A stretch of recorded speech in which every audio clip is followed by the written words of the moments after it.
எங்க அம்மா எப்படி வரானா எப்படி எப்படி எப்படி எப்படி எம்மா பழுத்த சட மார்பில் ஆட பச்சை போனோம் எழுந்தாட பத்தினியால் ஆடி பழுத்த சட மார்பில் ஆட பச்சை போனோம் எழுந்தாட பத்தினியால் ஆடி வருகிறார் முக்கா சட மார்பில் ஆட அம்மா அந்த முக்கா சட மார்பில் ஆட முக்கா சட மார்பில் ஆட முண்டமெல்லாம் எழுந்தாட உத்தமியால் ஆடி வருகிறா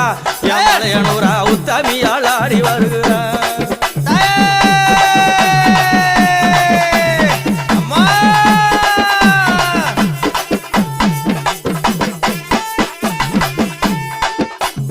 மாறி கோடல் கிழித்து